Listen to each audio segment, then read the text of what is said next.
New? She's using this for how long? 2 months. 2 months. Pangalawang gamit niya kagabi, tsaka ngayon. So, kitang-kita nyo naman yung bag niya at wallet ko ay magkakulay lang. Siyempre, natago natin ito. Okay, let's have this. Let's do the bag raid. Let's do the bag raid. Sige, paano mo ilalabas? Okay, sige. Una, So, 30 years old ha? ganito ang mga 30. Ganito dapat ang mga 30. Tissue from Watson. Na hindi pa bawas, I think. Parang hindi naman niya ginagamit. Actually, since then, hindi naman siya talaga Hindi naman sanay mag-tissue yan. Yes. Ano lang siya? Ah. Di po na 300. Okay, next. Oh my God. Anong brand to? Dior. Dior po. Dior. Ipakita mo, ganun mo. Ilan dito sa camera? Okay, para Dior. malaki. Dior. Ayan. Dior foundation.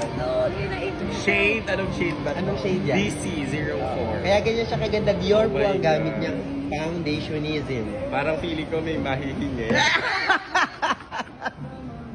Wait lang, putang ina. Ay, sorry. Hindi ko siya kayang i-open. How to open? Si sis naman, makakain ka pa niyan eh.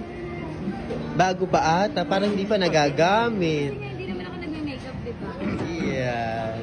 Parang nakakaganda yung salamin ng Dior. Parang iba itsura mo dyan, ano? Okay, next. Next. Oh my God. Cologne? Oh! Dior Another again. Dior baby. Di mo kaya. Okay. Okay, with the shade, pakita mo. Shade 075 gun. Yeah. Hindi ko alam. Magkano tig to 2,000, ganyan. Ah? Meron siya. Ano yan? Kailangan niya kakapanganak lang. Kasi kakapanganak lang niya, meron siya pills. Okay, At naka-pills. nasa Wednesday na siya. Parang may nakaligtaan ka. Uminom ka na ba, sis? Wala ano yan. Feeling ko, siyempre meron siya. Hindi siya Dior, pero ano, basta Pag- yan, Joy Fashion. Siyempre, hindi yan Dior. Oh my God. Meron siya.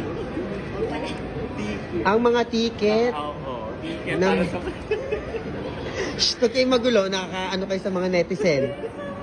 Ayaw niyang malaman kung saan siya next pupunta. Alam niyo naman kung saan pumupunta. Alam namin, doon ka lagi. Siyempre, meron siyang mga useless na mga tawag dyan, receipt.